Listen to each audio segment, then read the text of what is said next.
Muy bienvenidos a otra emisión de la entrevista de France 24. En esta oportunidad vamos a abordar un aspecto clave de la pandemia de coronavirus COVID-19 que mantiene por estos días a la mayor parte de la población mundial en un aislamiento obligatorio. Estamos hablando del respeto a los derechos humanos, precisamente como adelantaba, en este contexto de emergencia sanitaria. Y por eso vamos a dialogar con Patricio Pazmiño. Él es el vicepresidente de la Corte Interamericana de Derechos Humanos. Patricio, muchísimas gracias en primer lugar por estar presente en la entrevista de France 24. ¿Hay preocupación en el organismo por la región de América Latina en materia de derechos humanos, como decía al comienzo de la entrevista, en este contexto de pandemia, no?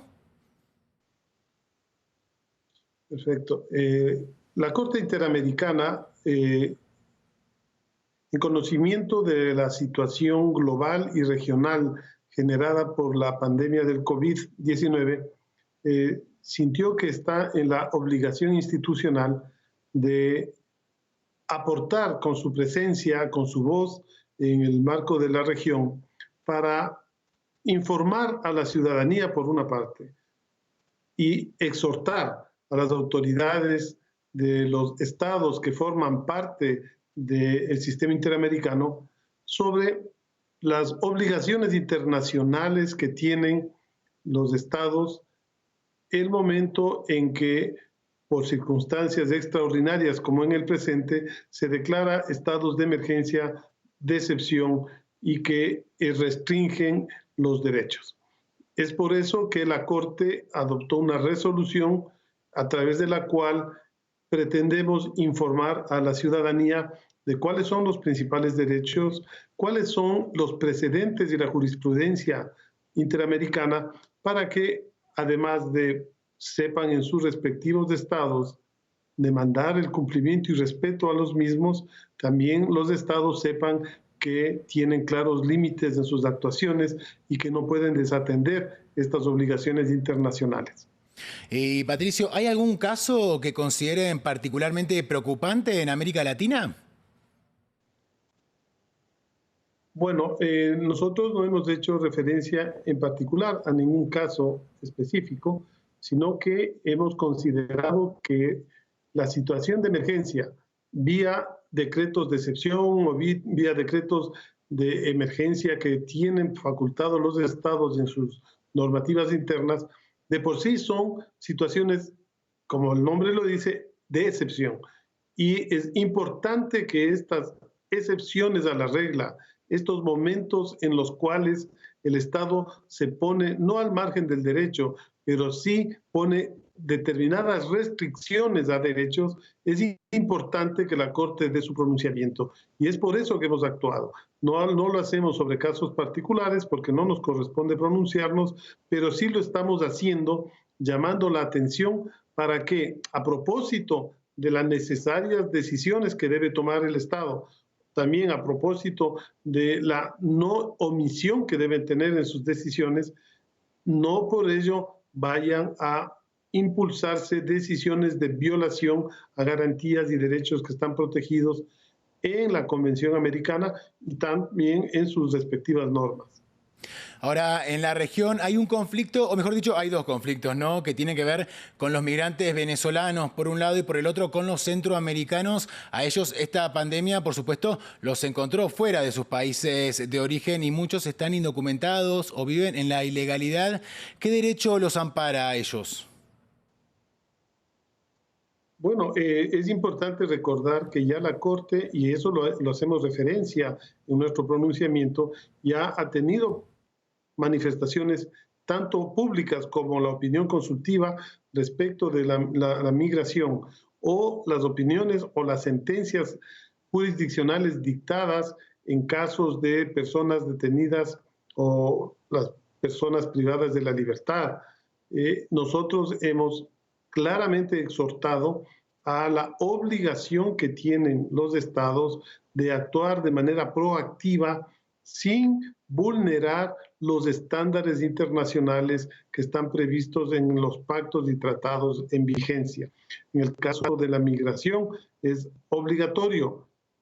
insustituible la obligación del Estado de proveer de todos los elementos necesarios para que se garanticen las condiciones de vida, de movilidad, de alimentación, de condiciones de vida a las personas que justamente por su situación de movilidad o de migración transitoria están en un determinado estado. Igual pasa con las personas privadas de la libertad, que tienen que someterse los estados al cumplimiento de estándares internacionales para evitar que se conviertan en focos de contagio y de afectación al derecho a la vida.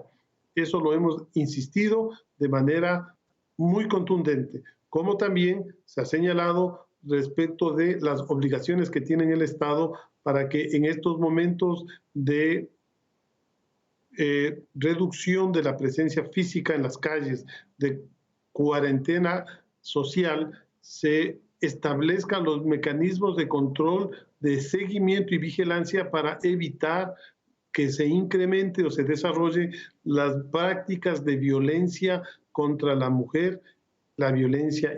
intrafamiliar, la violencia contra mujeres, niñas, niños y adolescentes. Ese es otro de los elementos que hemos considerado importante alertar para que el Estado no descuide en el marco de sus políticas de combate a la pandemia, tampoco se perjudique los derechos de estas comunidades.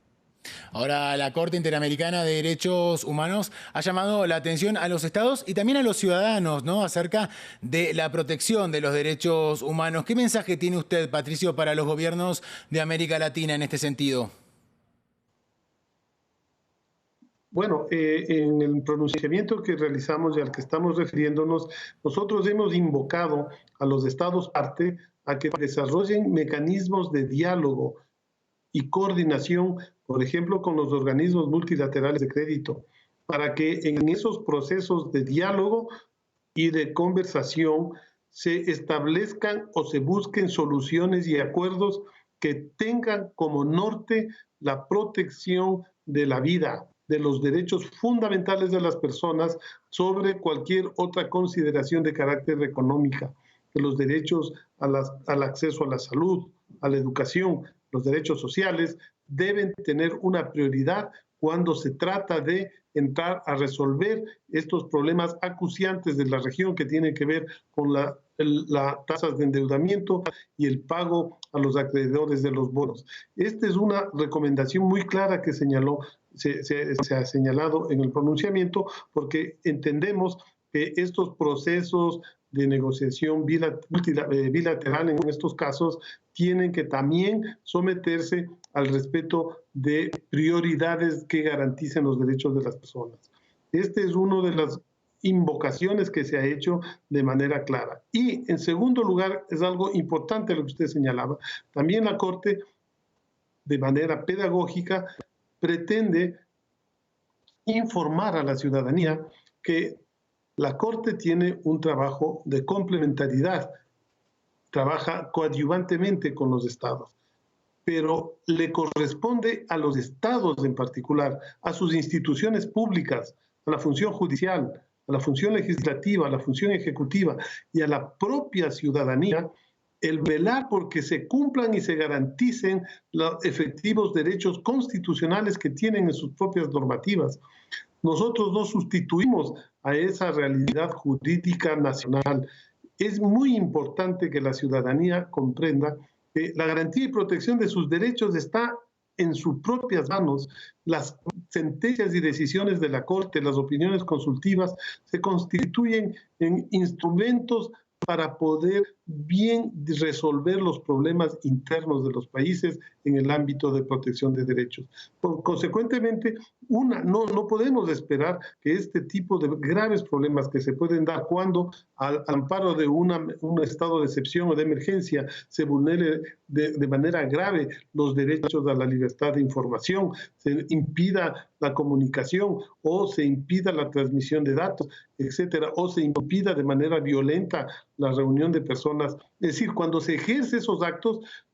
todos los estados de la región ya han incorporado en sus constituciones los derechos humanos como instrumentos de obligatorio cumplimiento. Entonces, la primera gran tarea que tiene el Estado para proteger y los ciudadanos, hombres y mujeres, para ejercer su legítimo derecho a exigir que se cumplan la normativa que libremente adoptó cada Estado y que todas están íntimamente relacionadas con la Convención Americana. Nosotros estamos atentos a las actuaciones o a las omisiones de los estados y también estamos atentos a los excesos que puedan sucederse. Nosotros tendremos que pronunciarnos cuando lleguen casos, pero también estamos atentos al devenir de estas actuaciones que son públicas, que son notorias y que tiene que ver con un mensaje a los estados de que no puede haber abuso, no puede haber exceso y que debe haber una actuación coherente y correspondiente con un marco jurídico, con un marco regulatorio de la región que se llama el Jus Communis latinoamericano. Normas que hemos aceptado de manera voluntaria, someternos al derecho internacional, someternos a las decisiones de tribunales internacionales, y para eso estamos nosotros e invocamos que en el plano nacional también se actúe en consonancia. Patricio Pazmiño, muchísimas gracias por haber estado presente en la entrevista de France 24. Y a nuestra audiencia, como siempre, los invitamos a continuar informándose en el resto de nuestra programación y también en france24.com.